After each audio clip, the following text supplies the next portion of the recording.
اعوذ باللہ من الشیطان الرجیم، بسم اللہ الرحمن الرحیم۔ الحمد للہ رب العالمین، والصلاۃ والسلام علی سید المرسلین و خاتم النبیین، اما بعد۔ صحیح بخاری، باب کتاب المغازی، حدیث نمبر 4054، اردو ترجمہ۔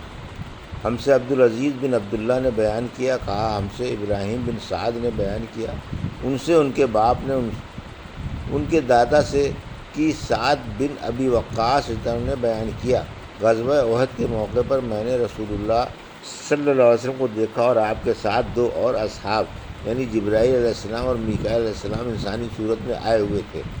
وہ آپ کو اپنی حفاظت میں لے کر کفار سے بڑی سختی سے لڑ رہے تھے۔ ان کے جسم پر سفید کپڑے تھے، میں نے انہیں نہ ان سے پہلے کبھی دیکھا تھا اور نہ اس کے بعد کبھی دیکھا۔ حدیث نمبر 4055، اردو ترجمہ۔ ہم سے عبداللہ بن محمد نے بیان کیا، کہا ہم سے مروان بن معاویہ نے بیان کیا، کہا ہم سے ہاشم بن ہاشم سعدی نے بیان کیا، کہا میں نے سعید بن مسیب سے سنا، انہوں نے بیان کیا کہ میں نے سعد بن ابی وقاص رضی اللہ سے سنا، وہ بیان کرتے تھے کہ غزوہ احد کے موقع پر رسول کریم صلی اللہ علیہ وسلم نے اپنے ترکش کے تیر مجھے نکال کر دیے اور فرمایا خوب تیر برسائے جا، میرے ماں باپ تم پر فدا ہوں۔ حدیث نمبر 4056، اردو ترجمہ۔ ہم سے مسدد بن مسہرت نے بیان کیا، کہا ہم سے یحییٰ نے بیان کیا، ان سے یحییٰ بن سعید نے بیان کیا کہ انہوں نے کہا کہ میں نے سعید بن مسیب سے سنا، انہوں نے بیان کیا کہ میں نے سعد بن ابی وقاص سے سنا، وہ بیان کرتے تھے کہ غزوہ احد کے موقع پر رسول اللہ صلی اللہ علیہ وسلم نے میری ہمت افزائی کے لیے اپنے والد اور والدہ دونوں کو جمع فرمایا کہ میرے ماں باپ تم پر فدا ہوں۔ حدیث نمبر 4057، اردو ترجمہ۔ ہم سے قنیبہ بن سعید نے بیان کیا، کہا ہم سے لیث بن سعد نے بیان کیا، ان سے یحییٰ بن کثیر نے بیان کیا، ان سے عبداللہ بن مسیب نے انہوں نے بیان کیا کہ سعد بن ابی وقاص نے بیان کیا کہ رسول کریم صلی اللہ علیہ وسلم نے غزوہ احد کے موقع پر میری ہمت بڑھانے کے لیے اپنے والد اور والدہ دونوں کو جمع فرمایا۔ ان کی مراد آپ صلی اللہ علیہ وسلم کے اس ارشاد سے تھی جو آپ صلی اللہ علیہ وسلم نے اس وقت فرمایا تھا جب وہ جنگ کر رہے تھے کہ میرے ماں باپ تم پر قربان ہوں۔ حدیث نمبر 4058، اردو ترجمہ۔ ہم سے ابو نعیم نے بیان کیا، کہا ہم سے مسعر نے بیان کیا، ان سے سعد نے اسے ابن شداد نے بیان کیا، انہوں نے حضرت علی رضی اللہ عنہ سے سنا، وہ بیان کرتے تھے حضرت سعد رضی اللہ عنہ کے سوا میں نے نبی کریم صلی اللہ علیہ وسلم سے نہیں سنا کہ آپ صلی اللہ علیہ وسلم اس کے لیے دعا میں ماں باپ دونوں کو یا دونوں کو بائیں طور پر جمع کر رہے ہوں۔ حدیث نمبر 4059، اردو ترجمہ۔ ہم سے یسیرہ بن صفوان نے بیان کیا، کہا ہم سے ابراہیم نے بیان کیا، ان سے ان کے والد نے، ان سے عبداللہ بن شداد نے اور ان سے حضرت علی رضی اللہ عنہ نے بیان کیا کہ سعد ابن مالک کے سوا میں نے اور کسی کے لیے نبی کریم صلی اللہ علیہ وسلم کو اپنے والدین کا ایک ساتھ ذکر کرتے نہیں سنا۔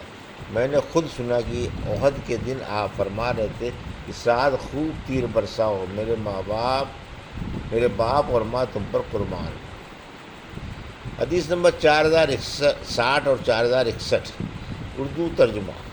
ہم سے موسیٰ بن اسماعیل نے بیان کیا، ان سے معتمر نے ان سے ان کے والد نے بیان کیا کہ ابو عثمان بیان کرتے تھے کہ ان غزوات میں سے جن میں نبی کریم صلی اللہ علیہ وسلم نے کفار سے قتال کیا یعنی غزوہ احد میں، ایک موقع پر آپ کے ساتھ طلحہ اور سعد کے سوا اور کوئی باقی نہیں رہ گیا تھا۔ ابو عثمان نے یہ بات حضرت طلحہ اور سعد رضی سے روایت کی تھی۔ حدیث نمبر 4062، اردو ترجمہ۔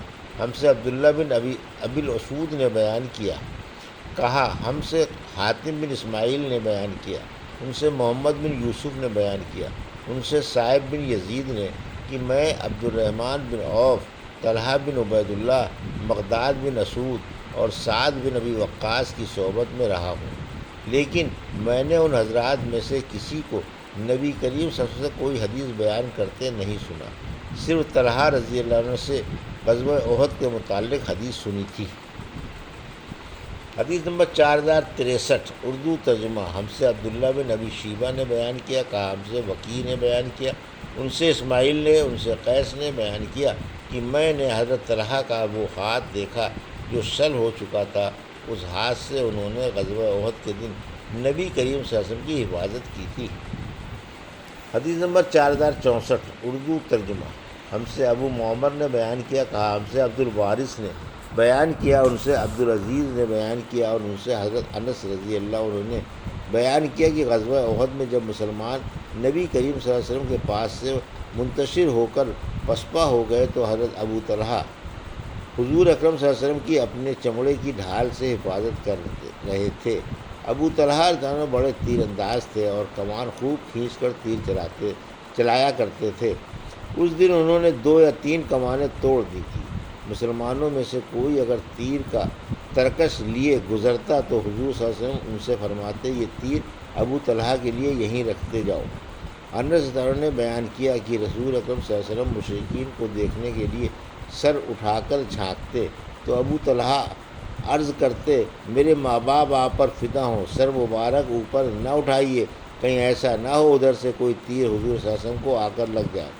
میری گردن اب آپ سے پہلے ہے، اور میں نے دیکھا کہ جنگ میں حضرت عائشہ رضی اللہ عنہ بنت ابی بکر اور انس رضی اللہ عنہ کی والدہ سلیم اپنے کپڑے اٹھائے ہوئے ہیں کہ ان کی پنڈلیاں نظر آ رہی تھیں اور مشکیزیں اپنی پیٹھوں پر لیے دوڑ رہی ہیں اور اس کا پانی زخمی مسلمانوں کو پلا رہی ہیں۔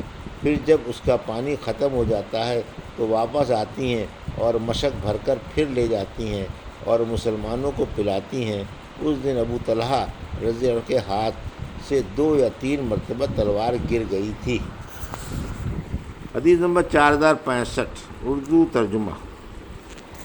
مجھ سے عبداللہ بن سعید نے بیان کیا، کہا ہم سے ابو اسامہ نے بیان کیا، ان سے حشام بن عروہ نے، ان سے ان کے والد عروہ نے اور ان سے حضرت عائشہ رضی اللہ عنہا نے بیان کیا کہ شروع جنگ احد میں پہلے مشرکین شکست کھا گئے تھے، لیکن ابلیس اللہ کی اس پر لعنت ہو دھوکہ دینے کے لیے پکارنے لگا، اے عباد اللہ، مسلمانوں اپنے پیچھے والوں سے خبردار ہو جاؤ۔ اس پر آگے جو مسلمان تھے وہ لوٹ پڑے اور اپنے پیچھے والوں سے بھڑ گئے۔